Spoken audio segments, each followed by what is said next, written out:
Strong उज़्मा इस दुनिया में नहीं रही और उनका जनाजा कितने बजे। मेरी कब्र मुल्तान के किसी गांव में बनी, डेड बॉडी मेरी निश्तर हॉस्पिटल में थी, मेरी कब्र से आवाजें आनी थी, फिर मुझे अजाब होना था उसकी आवाजें आनी थी, फिर मेरी कब्र से क्या कुछ चीखों की आवाजें आनी थी। अस्सलामुअलैकुम, कैसे हैं आप लोग? उम्मीद है सब खैरियत से होंगे, सब ठीक ठाक होंगे। अच्छा जी, कुछ ऐसे भी चैनल्स हैं जो व्यूज़ के लिए और चंद डॉलर कमाने के लिए किसी को भी मार देते हैं, किसी का भी जनाजा पढ़ा देते हैं, किसी की भी कब्र बना देते हैं। हत्ता कि यहाँ तक भी कुछ लोग बोल देते हैं कि ज़िंदा इंसान के बारे में यहाँ तक भी बोला जाता है कि उनकी कब्र से अजाब की आवाज़ें आ रही हैं, चीखों की आवाज़ें आ रही हैं। कुछ ऐसा ही स्ट्रॉन्ग उज़्मा के साथ भी हुआ था आज से 2 साल पहले। और आज की वीडियो में आप देखेंगे कि स्ट्रॉन्ग उज़्मा साहिबा वो स्टोरी सुना रही हैं और बताती हैं कि किस तरह से वो जिंदा अभी भी ज़िंदा ही हैं। माशाल्लाह, अल्लाह ताला उनको सलामत रखे, अल्लाह ताला उनको लंबी सेहत वाली ज़िंदगी अता करे। तो वो ज़िंदा थी, सलामत सही सलामत थी, बस बीमार थी, तबीयत उनकी ठीक नहीं थी, आईसीयू में थी और किसी ने उनकी मौत की झूठी खबर फैला दी थी। ऐसे झूठे चैनल्स के बारे में स्ट्रॉन्ग उज़्मा साहिबा का ये एक रिएक्शन है। तो ये वीडियो आप लोग देखें, एंजॉय करें, लाइक करें, शेयर करें और चैनल पे अगर आप लोग फर्स्ट टाइम आए हैं तो चैनल को सब्सक्राइब ज़रूर कर लें। उतार दो, तुम मेकअप करो, लोगों के सामने आके नमूदो नुमाइश करो। तो सारी जो कहानी ना, पहली माँ की गोद पहली दरसगार, ठीक है, और गोद से लेकर गोद तक, कब्र तक हमें सीखना चाहिए। कल मैंने बहुत कुछ सीखा, ठीक है, कल मैंने, शायद आपने भी सीखा हो, जितनी भी हमारी टीम थी सब ने सीखा हो। अब टीम है, एहतसाम भाई हैं, नूर जी हैं, आप, इसमें से कोई बंदा उठ के, किसी के दिल का पता नहीं, यहाँ पे गालियाँ निकालना शुरू हो जाए, हम क्या करेंगे? ऐसे ही है। तो मुझे, मैं आपको बताऊं कि रात को जो हुआ ना, वो आपने तो सुना या फर्स्ट टाइम हमारी लाइफ पे ऐसा हुआ, लेकिन ये इन चीज़ों के लिए स्टिक तौर पर जब इंसान लाइफ ब्राड पड़ा के बैठ गया ना, तो अगर किसी इंसान का कोई कसूर नहीं भी है, हमने कोई गलत बात नहीं भी की ना, फिर भी इस चीज़ के लिए तैयार रहना चाहिए। क्योंकि ये टिकटॉक के लोगों की ना कोई सोच है, ना कोई विजन है, ना इनमें अंदर कोई शऊर है। ये इनके आप कमेंट पढ़ के देख लें, आप वीडियो के नीचे जो कमेंट होते हैं, एक बंदे का ना जनाजा आ रहा है, वीडियो लगी हुई है, ठीक है, तो सामने आपकी तरफ शोर हो रहा है, म्यूट लगा रहे हैं। नहीं, वो कर रहे हैं tap tap, double tap please. अच्छा मेरी बात सुने उस्मा जी, बड़ी टेक्निकल बात ना बताने लगा हूँ, बड़ी सोचने वाली बात है। एक बंदे का जनाजा आ रहा है, लोग ना पूरा गांव जनाजे के साथ चलता हुआ आ रहा है, ऊपर ना वो लगा हुआ कलाम लगा हुआ है, जो भी दुखी कलाम होता है। समझ नहीं आता। अच्छा आप मुझे बताएं, है ना, ठीक है, जनाजे की वीडियो बन गई, नो प्रॉब्लम। अब नीचे कमेंट क्या आ रहा है? Yasir Shami no is no more. हाँ, ऐसे ही मैं आपको बताती यासर हूँ, शामी अब हमारे दरमियान में नहीं रहा। अब लोग ना उसको पूछ रहे हैं कि यार यासर शामी मर गया है, फलाना बंदा, एक और बंदा है ना, उसका नाम मुझे भूल गया, कहता अब वो भी हमारे दरमियान में नहीं रहा। अब ना जो बंदा कमेंट पढ़ेगा वो यही सोचेगा भी यासर शामी मर गया। अंदाजा करें कि लोगों की जाहलियत का अंदाजा लगा लें आप। कल को एक जनाजा जा रहा हो, कल को वो आपके नाम का, कल को जनाजा जा रहा होगा ना, कल को आपके नाम का वो कोई लोग कमेंट कर दे कि उज़्मा जी इज नो मोर, ठीक है, तो आपका बेटा जब पढ़ेगा। हो चुका है, मैं आपको बताती हूँ, मेरे साथ ही हो चुका है। मुझे डेंगू हुआ, ये नवंबर जा रहा है ना, हाँ, पिछले साल मैं इन्हीं दिनों हॉस्पिटल में एडमिट थी।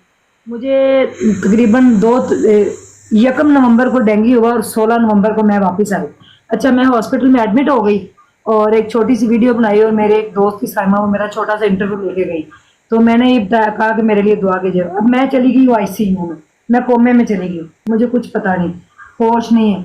आपको पता, जब इंसान आईसीयू में होता है तो उसको कुछ होश होता है कि मेरे ऊपर कपड़ा है या नहीं है, जो, तो वो आपको पता है, वो जो इस पे वो लगाते हैं मच्छरों के बचाव के लिए, क्या उसे बोलते हैं, मुझे नाम भी नहीं आता, मच्छरदानी, वो, हाँ, उसके अंदर मुझे लिटाया हुआ था क्योंकि मुझे डेंगू था, तो कोई और ना मच्छर काट गया।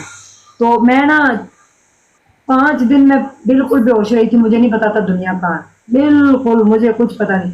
मेरे इधर भी ड्रिप थी, इधर भी ड्रिप थी, और वो जो आपकी मशीन होती है, ये इसकी जो आपकी धड़कन बता रही होती है, क्या उसे कहते हैं, हार्ट बीट की जो बता रही, वो मेरे इधर लगी हुई थी और इधर लगी हुई थी, और मेरे हार्ट के ऊपर लगी ईसीजी की मशीन। मैं अब आईसीयू में हूँ। तो किसी ने वो वीडियो बना ली छोटी सी मेरी, छुप के, पता चल गया ये स्ट्रॉन्ग उज़्मा है।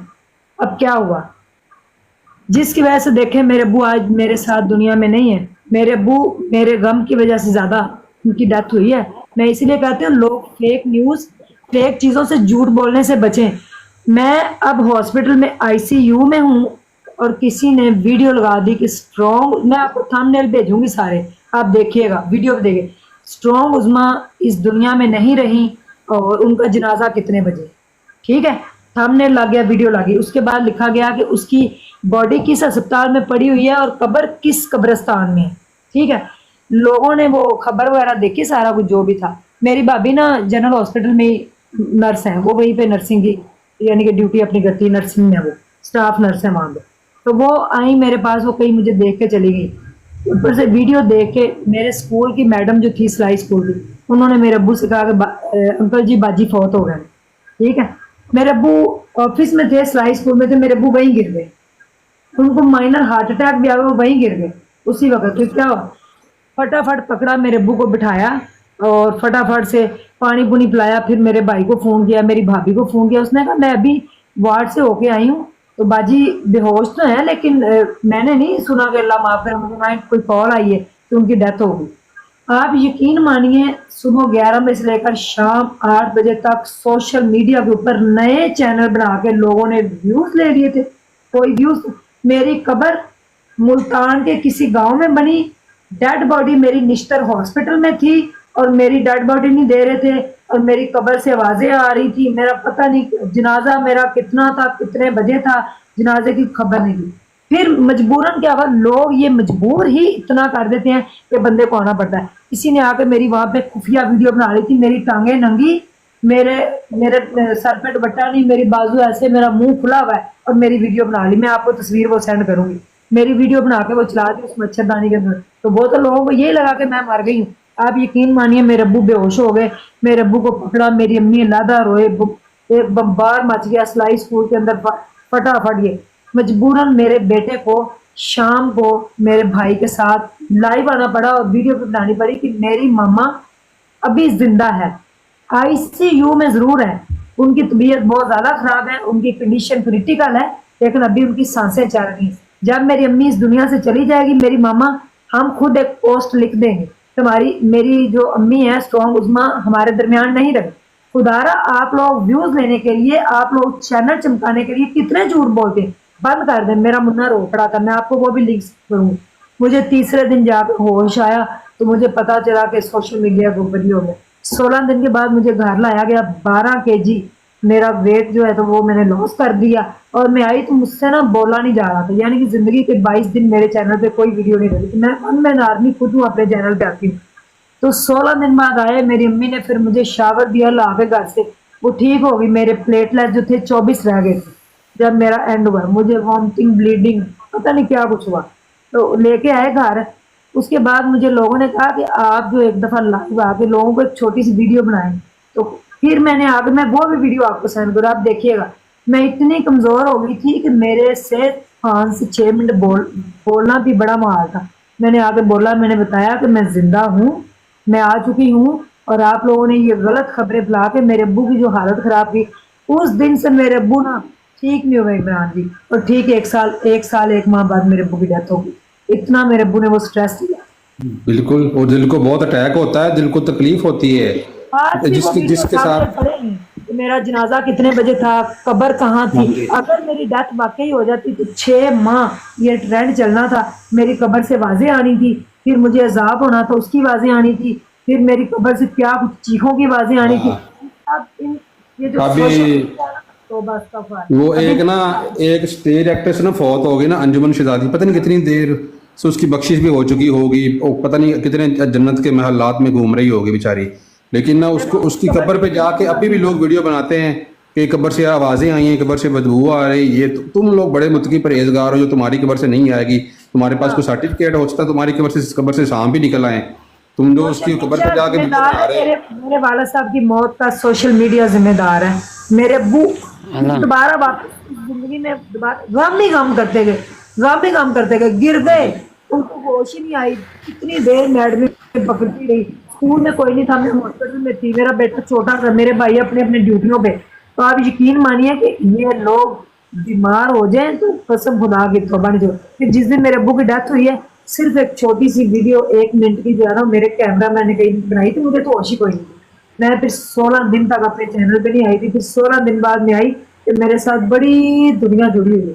तो अगर मैं क्रैश कराना चाहती थी, ये देखे बड़ा मीडिया आया था, उन्होंने मेरे आगे माइक, जब मेरे अब्बू की डेथ हुई बड़ा मीडिया आया था, कोई लफ्ज बोले, मैंने उनसे ऐसे हाथ जोड़ी, मैंने कहा प्लीज मैं नहीं बोल सकती, मुझे कुछ नहीं, मेरी दुनिया उजड़ गई, आप लोग माइक आगे कर रहे हैं, जनाजा कहाँ गया ये। तो मैंने सिर्फ एक छोटी सी पोस्ट लिखी थी कि मेरे अब्बू इस दुनिया में रहे, लेकिन मेरे अब्बू की मौत के जिम्मेदार ये लोग हैं जिन्होंने वीडियो बनाई, जिन्होंने व्यूज दिए लाखों में, जिन्होंने नहीं चला। अच्छा, एक औरत ने वीडियो बनाई तो उसने कहा मैं तो अब सोच रही हूँ उसके बच्चों का क्या होगा, बेचारी की कब्र पता नहीं कौन से कब्रिस्तान में जाके बनी है, मैं उसके बच्चों के लिए बड़ा फिक्रमंद हो रही हूँ, अल्लाह उसको जन्नतुल फिरदौस में जगह दे और उसके बच्चों को सब्र दे। बड़े यार तुम लोग कर क्या रहे हो खुदा के लिए? यहाँ पे फेमस होना भी एक अजाब है। मेरे अब्बू का मैंने कोई इंटरव्यू नहीं दिया, कुछ नहीं किया, मैंने खामोशी इख्तियार की। बड़ा मीडिया आया, मैंने उनसे कहा, मेरे भाई ने आके मुझे कहा कि लोग आपसे अफसोस करना चाहते हैं, मुझे दोनों हाथों से पकड़ के लेके गए जब मेरे अब्बू का जनाजा उठाया थोड़ी देर बाद, तो मुझे होश थी, मेरा शर्टर मेरे ऊपर से मेरा साया गिर गया, दरख्त गिर गया मेरा। मैं फिर गई तो उन्होंने माइक आगे किए, तो मैंने फिर इतना ही कहा, मैंने कहा मेरे अब्बू चले गए कि आप लोगों से इतना कहा कि मैंने अपने भाई से कहा मुझे वापस ले। ये सोशल मीडिया इतना झूठा है, यहाँ पे लोग इतने को झूठ बोलते हैं। जी जी, सबसे कुत्ता जो है ना, सबसे बड़ा कुत्ता ये टिकटॉक है, जिस पर हम लोग बैठे हुए हैं। सॉरी टू से अगर किसी का दिल दुखे, लेकिन हम इसमें बैठे हुए हैं, ठीक है। लेकिन इसमें बैठ कर अगर हम उसको बुरा कह रहे हैं, इसका मतलब ये है कि हम उससे हर्ट हुए हैं, ठीक है। देखो मैंने भी हमारी ज़िंदगी में इतनी गंदी गालियाँ, इतने गंदे लोग मैंने अपनी ना फिजिकल लाइफ में या अपनी मोहल्ले में, अपने ख़ानदान में कहीं भी नहीं सुने थे। जो मैंने टिकटॉक में आके गालियाँ या और कमेंट पढ़े ना, या जो लोगों की बातें सुनी है, तो मैंने ज़िंदगी में, पूरी ज़िंदगी में भी इकट्ठी करूँ ना, तो वो भी नहीं सुनी होगी मैंने। और ये जो आपने बात अच्छा। अबू जान के बारे में, अबू जान के बारे में किसी ने बोल दिया ना, या आपके बारे में किसी ने बोल दिया कि फलां की डेथ हो गई, आपका दिल दुखा। देखिए, किसी इंसान के साथ इंसान की अटैचमेंट होती है, कोई एक ही शख्स होता है जिसके बगैर इंसान रह नहीं सकता होता। अगर उसकी खबर मौत की आ जाए तो कितना उसको हर्ट होगा। अब अचानक बाजी नहीं रही, अब्बू जी, अंकल जी बाजी फौत हो गए, मेरे अब्बू वहीं गिर गए थे। जी, भला हो इन लोगों का, मैं यही कहूंगी, भला हो। और फिर व्यूज ले लिए और फिर वो पैसे कमा के मेरी, मैं तो जिंदा हूँ, वो अभी भी वीडियो लगी हुई है, और उनको जब तक वीडियो लगते हैं इन लोगों को जो है वो गुनाह मिलता रहेगा। वो इसलिए कि एक जिंदा इंसान को मार देना। मैं अब जिंदा आप लोगों को अभी तक वीडियो उन लोगों ने डिलीट नहीं की उस्मा जी? नहीं, ऐसे कोई लानती लोग हैं, अल्लाह की लानत हो उन पर, वो इनके सब कुछ देखने के बावजूद भी। एक बंदे ने मेरा इंटरव्यू किया था मेरे अब्बू से, मेरे अब्बू के फौत होने से 1 हफ्ता पहले, और उसमें कुछ बातें थी, कह रहे चलें ये कट कर लूंगा मैं, यानी कि डिलीट कर देंगे। इधर मेरे अब्बू की मौत की खबर सुनी और उधर उन्होंने वीडियो जो थी वो अपलोड कर दी, वैसे ही व्यूज के लिए, एडिट नहीं की, इसलिए की कि अब इसका हैशटैग कीवर्ड स्ट्रॉन्ग उस्मा वायरल हो रहा है, क्योंकि लोग सर्च कर रहे होंगे कि उस्मा के अब्बू फौत हो गए, बड़ी दुनिया को पता चल गया। तो हम भी, यहाँ मेरे अब्बू की डेथ हुई है और वहाँ उन्होंने वीडियो अपलोड कर दी, उससे अफसोस नहीं किया। उनको अफसोस करने से मेरे वाला साहब ने वापस नहीं आ जाना था, लेकिन उन्होंने वीडियो अपलोड की थी और वीडियो 2-3 मिलियन पे गई, फेसबुक पे 3 मिलियन पे, और यूट्यूब पे तो 7 लाख पे, और बाकी 3 पार्ट लगाए वो लाखों में। उन्होंने अपने पैसे कमाए थे मेरे अब्बू की मौत जी, जो उन्होंने पैसे कमाए ना उस्मा जी, अगर उन्होंने 50,000 या लाख रुपए कमा भी लिया ना उन व्यूज में से, उनका 50,000 की बजाय ना 50 लाख का नुकसान होगा। ये मेरी बात लिख लें। जो इंसान किसी के जज्बात के साथ खेल के वीडियो अपनी व्यूज़ लेता है ना, या किसी की बगैर तस्दीक के किसी की वीडियो लगा के व्यूज़ लेता है ना, तो उससे घटिया इंसान कौन हो सकता है, मुझे बताएं।